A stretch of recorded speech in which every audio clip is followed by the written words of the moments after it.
સમાચારમાં આગળ વાત કરીએ વડોદરાની તો વડોદરા જિલ્લાના સાવલી તાલુકામાં આવેલી મેવાલી નજીક બ્રિજ પર આરએનબી વિભાગની ગંભીર બેદરકારી સામે આવી છે।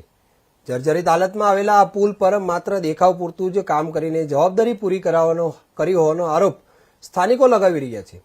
સ્થિતિ એવી છે કે કોઈ પણ મોટી દુર્ઘટના સર્જાય તો તેવી ભીતિ વ્યક્ત કરવામાં આવી રહી છે।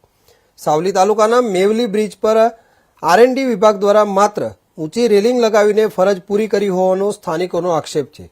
રેલિંગની નીચેથી ટ્રક અને ડમ્પર જેવા ભારે વાહનો બેફામ દોડી રહ્યા છે, જ્યારે વાહન પ્રતિબંધ કે યોગ્ય અવરોધ વ્યવસ્થા કરવામાં આવી નથી। મીડિયામાં અહેવાલ પ્રસિદ્ધ થયા બાદ તંત્ર હરકતમાં આવ્યું હતું, પરંતુ જમીન પર કોઈ અસરકારક પગલાં જોવા મળ્યા નથી। પરિણામે સ્થિતિ યથાવત છે અને મેવલી બ્રિજ હવે મોતનો પુલ બની ગયો હોવાનું સ્થાનિકો જણાવી રહ્યા છે। જનજીવન ખુલ્લેઆમ જોખમમાં મુકાયું હોવાના આરોપ લગાવી સ્થાનિકોમાં ભારે રોષ ફાટી નીકળ્યો છે। લોકો સવાલ ઉઠાવી રહ્યા છે કે જો કોઈ જાનહાનિ થાય તો તેની જવાબદારી કોની રહેશે? આરએનબી વિભાગ સામે પણ ગંભીર સવાલો ઊભા થયા છે। હાલ અમે કરણ નદીના બ્રિજ ઉપર ઊભા છે।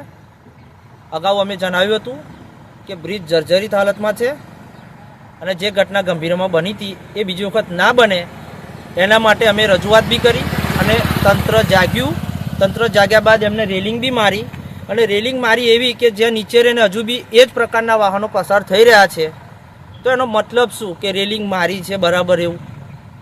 આપણી માંગ શું છે? આપણી માંગ એવી છે કે કોઈનો જીવ ના જાય ને જીવને હાનિ ના પહોંચે।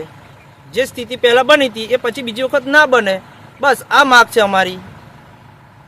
આપણું નામ? ચૌહાણ દશરથસિંહ।